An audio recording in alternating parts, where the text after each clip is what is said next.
आज हम chapter 4 banking subject FI BCom के मोस्ट इम्पॉर्टेंट शॉर्ट क्वेश्चन समझेंगे और साथ में लर्न भी करेंगे। ओके, तो पहला है શેરોના 3 आवश्यक तत्वों जણાવો। तो 3 आवश्यक तत्वों उसमें पहला है શેરો इंस्ट्रूमेंटની આગળ પાછળ के जोड़ेला कागज पर થાય છે। शेरो यानी मालूम है ना, एक टाइप का सिक्का, ठीक है। तो इंस्ट्रूमेंट यानी कागज, कागज को इंस्ट्रूमेंट कहते हैं। उसके आगड़ के पाछड़ जोड़ेला कागज, आगड़ पीछे जुड़ेले रहते हैं ना, जिसका एक पेज सिंगल पेज का आगे पीछे का होता है, उस पे शेरो लगता है, ठीक है। दूसरा, शेरो करवा माटे इंस्ट्रूमेंट पर मात्र सही करवी ए पूरतू छे। शेरो करने के लिए कोई यानी कोई भी टाइप का सिक्का या कोई भी टाइप की मंजूरी देने के लिए तुम सिर्फ सही भी खुद की कर दोगे तो भी चलेगा, पूरतू ही नहीं चलेगा। सही इंस्ट्रूमेंटના કાયદેસરના કબજેદાર તરીકેની હોવી જોઈએ। इंस्ट्रूमेंटના કાયદેસર, जो इंस्ट्रूमेंट जैसे कि कब्जा रसीद, सुना है कब्जा रसीद जो घर की होती है, उसमें बताया जाता है कि तुम्हें साइन के साथ सिक्का वो अंगूठा लगाना कंपलसरी है। तो कायदे के अकॉर्डिंग दोनों चीज़ की ज़रूरी है, तो दोनों चीज़ सही और सिक्का दोनों चलेगा, तो कायदेसर के मुताबिक।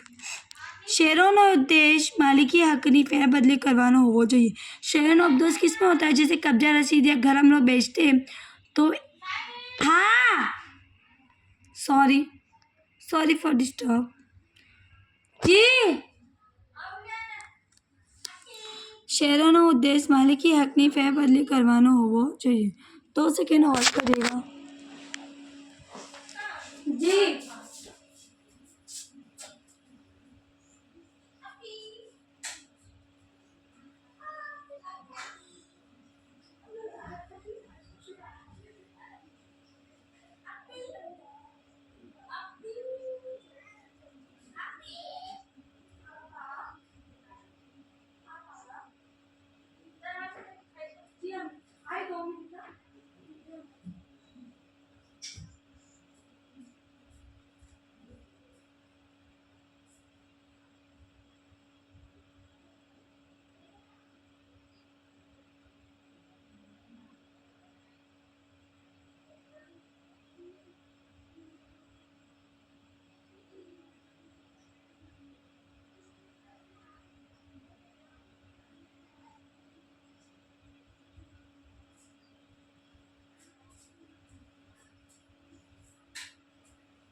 तेरा वास्ता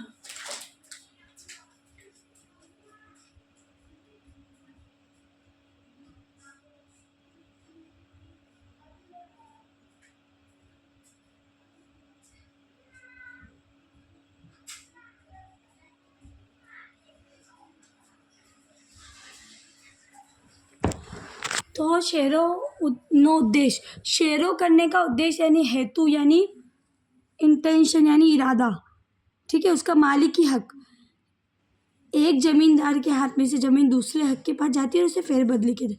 मालिक ની फेरबदली કરવાનો હોવો જોઈએ। શેરો કરતી વખતે નામ અને હોદ્દો મૂળ લખાણ જેવો જ હોવો જોઈએ। नाम અને હોદ્દો, जो इंसान का तुम शेरो कर रहे हो, जिसके नाम की साइन जा रही है, उसका क्या होद्दा है, वो कोई जगह पर मतलब क्या है, मैनेजर है या फिर म्यूनसिपालिटी ऑफिसर है, तो उसका सब मेंशन यानी कि लिखना पड़ेगा। शर्ती शेरो એટલે શું? સામાન્ય રીતે શેરો કરનાર વ્યક્તિ દસ્તાવેજ નકારાય તો તેના હોલ્ડરને તેના નાણાં ચૂકવવા માટે જવાબદાર છે। સામાન્ય રીતે શેરો કરનાર વ્યક્તિ जो शेरो कर रहा है यानी जो वो ट्रांसफ़र फेरबदली कर रहा है, दस्तावेज नकाराए तो वो दस्तावेज नकाराए यानी कि अगर 2 इंसान के बीच में शेरो होता है, ठीक है, तो एक कर रहा है, दूसरा व्यक्ति ने वो नकार दिया यानी कि ना बोल दिया, तो देना होल्डर ने। तो जो शेरो कर रहा है उसको जो खर्चा लगा होगा ना भाई, जैसे कि दस्तावेज अपने कराते हैं तो वो सिक्का लगवाते हैं, वो अम्मा साउथ जोन ऑफिस है, कोई भी ऑफिस है गवर्नमेंट की, तो हमें कोई फीस भी भरनी पड़ती है, कितना खर्चा होता है। तो जो नकार रहा है, जो ना बोल रहा है, पहले उसने बोला था कि मैं ले लूँगा, फिर बोल रहा है कि मैं नहीं लूँगा, तो उसको जितना भी खर्चा हुआ है वो सामने वाले व्यक्ति को देना पड़ेगा। अलबत्त તે માટે તે દસ્તાવેજ नकारानी नोटिस तेने योग्य समय में મળવી જોઈએ। या फिर नकाराई जैसे कि तुमने पहले बोला था कि मैं ज़मीन तुम्हारे पास से खरीद लूँगा, अब जो ज़मींदार है जो ज़मीन बेच रहा था उसने सारी प्रोसेस कर ली, सब सिक्के मरवा लिए, सारा काम कर लिया और लास्ट में तुमने मना कर दिया। लेकिन वो इंसान ने बोला था कि भाई तुम 2 महीने तक मुझे जवाब दे दो, 2 महीने के बाद तुम जवाब दोगे तो वो कायदेसर माना जाएगा नहीं। नोटिस तुम नकारने की, ना बोलने की, जो नोटिस दे रहे हो वो योग्य समय के अंदर ही दे दो, ठीक है, उसकी बात चलेगी नहीं, फाइन लगेगा मतलब। પરંતુ તે શેરો મુકતી વખતે પોતાની જવાબદારી નષ્ટ કરી શકે कि मर्यादित कर सके। पर लेकिन अगर तुमने वक्त के पहले, समय से पहले ही शेयरों को नकार दिया, ना बोल दिया और जो पैसे 2-5 रुपये जो भी हो रहे थे, 1000-2000 तुमने पे कर दिए, तो तुम्हारी जिम्मेदारी जो थी वो मर्यादित हो गई, जवाबदारी खत्म हो गई। જ્યારે શેરો કરનાર ઇન્સ્ટ્રુમેન્ટ અંગે પોતાની જવાબદારી નષ્ટ કરે ત્યારે તેને શરતી શેરો કહેવામાં આવે છે। શેરો કરનાર ઇન્સ્ટ્રુમેન્ટ અંગે પોતાની જવાબદારી નષ્ટ કરે, જ્યાં કોઈ 2 इंसान शेयरों करते तो 2 के दरमियान एक ने जो अपनी जवाबदारी थी पैसे देने की, साइन करने की, वो सारी पूरी कर दी तो उसकी जवाबदारी खत्म हो गई, नष्ट हो गई, तो उसे शर्ती शेरो, वो जो शर्त थी वो पूरी हो गई। शर्ती का मतलब शरत, जैसे हम शरत लगाते हैं ना कि कल मैं कॉलेज आऊँगी टाइम पर, तो कोई भी शर्त लगाते हैं ना कि ये इंसान अगर ऐसा कर लिया तो मैं तुम्हें ऐसे पैसे दूंगी, तो वो शर्त होती है, उसको बोलते हैं शर्ती शेरो। तो शेरों की भी शर्त है। એ જ રીતે શેરો કરનાર એ રીતે શેરો કરે કે જેથી તેને જવાબદારી અમુક बनवावार आधारित हो। अगर शेरो करना व्यक्ति जो शेरो कर रहा है उसने बोला कि अमुक बनाओ, यानी कि मैं ये कंडीशन, ये जो बात है वो पूरी कर दूंगा तो मेरी जवाबदारी ख़त्म हो जाएगी, ठीक है। यानी कि जब मैं 1 महीने में मेरे पैसे चुका दूंगा, फिर उसके बाद जवाबदारी सारी तुम्हारी, तो उसकी सारी शर्त जो थी वो पूरी हो गई, तो उसे जवाबदारी मुक्त हो गई, तो તેને શરતી શેરો કહેવાય। તો ઉसे શરતી શેરો કહેते हैं। उम्मीद है आपको समझ आया होगा। શેરો કોણ કરી શકે? તો ઇન્સ્ટ્રુમેન્ટ પર શેરો ઇન્સ્ટ્રુમેન્ટનો બનાવનાર કે હોલ્ડર જેની પાસે તેનો કાયદેસરનો કબજો હોય। इंस्ट्रूमेंट यानी कि जो इंसान दस्तावेज बना रहा है, जैसे कि एडवोकेट के शेरो होल्डर, यानी एडवोकेट ने बना के दिया दूसरे व्यक्ति को तो वो होल्डर हो गया, जिसने होल्ड यानी हाथ में रख लिया, कायदेसरनो कब्जा है, जो उसके पास कब्जा है उसके पास, तो उसे तो वो इंसान क्या कर सकता है? शेरो कर सकता है।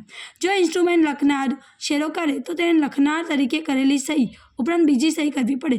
जो इंस्ट्रूमेंट लखनार व्यक्ति, जैसे कि एडवोकेट बनाता है ना, वकील शेरो बना रहा है तो उसे खुद की सही भी करनी पड़ेगी અને તે બીજી સહી કરનારના ઉદ્દેશથી તેના માલિકી હકની ફેરબદલી કરવાનો હોવો चाहिए। और दूसरी सही दूसरे इंसान के होल्डर की भी हो सकती है, जिसके उद्देश्य क्या है? मालिकी हक, यानी कि जिसका हक है वो इंसान खुद का हक को ट्रांसफर यानी फेरबदले यानी बेचना चाह रहा है, ठीक है। आम इंस्ट्रूमेंट पर शेरो इंस्ट्रूमेंट बनावनार, लखनार, पेई यानी जो पैसे देने वाला है वो, कि जेने शेरो करेल इंस्ट्रूमेंट मळ्યું છે। बनावनार यानी कि लॉयर या फिर एडवोकेट, लखनार यानी जो इंस्ट्रूमेंट लिख रहा है वो, पे यानी जो पैसे देगा वो, तो ये 3 इंसान कर सकता है। तो वो इंडोर्स ही शेरो कर सके छे। इंडोर्स यानी इंडोर्स कर देना, यानी पास कर देना। इंडोर्स का मतलब बने पास कर देना, ट्रांसफर करना, फेरबदल करना। चाहे एक करता વધુ संयुक्त बनावनार, लखनार, पई के इंडोर्स ही हो। इंडोर्स ही लखनार बनावना ज़्यादा किसे हो सकता है? जैसे मैंने तुम्हें शेरो दिया, तुमने किसी और को दे दिया, वो इंसान ने किसी और को दे दिया, या 4-5 व्यक्ति इसके अंदर इकट्ठे हो गए, ત્યારે એમણે બધાએ શેરો કરવો પડે, तो हर इंसान को शेरो यानी साइन करनी पड़ेगी। अंशतः શેરાનું ઉદાહરણ આપો। અંશતः यानी आधा अधूरा। नेगोशिएबल इंस्ट्रूमेंटમાં દર્શાવેલી કોઈ રકમમાંથી અંશતः રકમની ફેરબદલી કરવા शेरને अंशतः शेरो कहवाय छे। जैसे कि चलो ये बहुत ईजी है, जैसे 2 व्यक्ति के बीच में लेन देन की बातचीत हुई, डील हुई कि भाई तू अगर मुझे 3 लाख रुपए दे देगा तो मैं तुम्हें मेरी ज़मीन तेरे हाथ में ट्रांसफ़र कर दूंगा। है ज़मीन 6 लाख की, लेकिन उसने क्या बोला? अंशतः आधी रकम भी दूंगा तो फेरबदली कर दूंगा, तो उसे क्या कहते हैं? अंशतः शेरो यानी आधा अधूरा शेरो। शाखी विनिमय पत्रनी कलम 56 मुजब, शाखी यानी कि उधार विनिमय, कलम यानी सेक्शन 56 मुजब अंशतः शेरो बिन कायदेसर गणा है। अंशतः शेरो को क्या बोलते हैं? बिन कायदेसर, क्योंकि बिन कायदेसर हुआ ना। अब तुम आधी रकम दे के कोई इंसान को मालिकी हक दे दोगे तो ये सही थोड़ी ना है। क्या पता सामने वाला पलट जाए, बोल देगा कि नहीं भाई आधे पैसे मैं नहीं दूंगा, इसलिए वो अंशतः बिन कायदेसर यानी कायदे के अकॉर्डिंग उसको मान्य नहीं है। संयुक्ता में કરવામાં આવતો શેરો કાયદેસર ગણાય છે। संयुक्त यानी खुद के नाम और सामने वाला दोनों की सही हुई तो शेरो कायदेसर होगा। વેચાણ શેરોમાં કયા પક્ષકાર હોય છે? વેચાણ શેરોમાં 2 પક્ષકારો છે। कौन कौन? 2। शेरो करनार ये व्यक्ति एंडोर्सर कहवामां आवे छे। शेरो करनार जिसको तुम पैसे देने वाले हो, जिसको बेचने वाले, एंडोर्सर उसको कहते हैं। शेरो करना व्यक्ति एंडोर्सर है, ओके।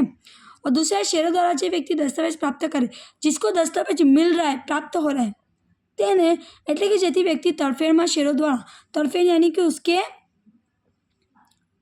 સામને, ठीक है, दस्तावेजનો मालिक एक बदला लेવામાં આવ્યો હોય તેને एंडोर्सी કહેવામાં આવે છે। उसको क्या कहेंगे, जिसके लिए तुमने ना मालिकी हक को फेरबदला किया है उसको एंडोर्सी कहेंगे। ठीक है, सामान्यतः एंडोर्सी वच्चेનો संबंध अनुक्रमे देवादार लेनदारનો હોય છે। एंडोर्सी कौन कौन होता है, एक देवादार होता है, एक लेनदार, जिसको पैसे देना होता है और एक को पैसे लेने होते हैं। ठीक है, दो पक्षकार हो गया। શેરોની વ્યાખ્યા, વેચાણ શેરોની વ્યાખ્યા આપો।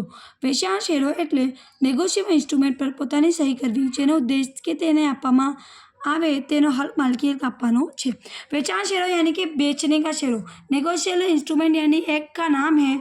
ठीक है, ये पोतानी सही करवी, सामने वाला व्यक्ति जो दे रहा है वो सही करेगा और बोलेगा कि मैं ये जो हक है मेरा, मालिकी हक है यानी जो ज़मीन पे मेरा हक है, मैं दूसरे को दे रहा हूँ। शेयर द्वारा अन्य व्यक्ति के इंस्ट्रूमेंट में होल्डर बने छे और वो होल्ड करके वो कायदेसर जो भी डॉक्यूमेंट है वो सामने वाले को तुमने दस्तावेज की तरफ से सौंप दिए। ठीक है, वो होल्डर बन गया। शेरोना मात्र पक्का प्रकारों जनाओ, अभी प्रकार देना है। सादो के कोरो शेरो यानी सिंपल शेरा, खास शेरो यानी स्पेशल शेरा, अंशतः शेरो यानी आधा अधूरा, मर्यादित शेरो यानी कि अमुक रकम तुमने दे दी और तुम्हारी जवाबदारी मुक्त हो गई। शर्ती शेरो मैंने ऊपर समझाया, जिससे कोई शर्त थी वो पूरी हो गई और फिर तुम्हारा शेरो कंप्लीट हो गया। सगवड़ बढ़ियो शेरो, सगवड़ बढ़िया यानी कि जो सगवड़ तुम्हें देनी थी वो तुमने दे दी, फिर तुम्हारे शेरों से तुम पूरा मुक्त हो गए। ठीक है, थैंक यू।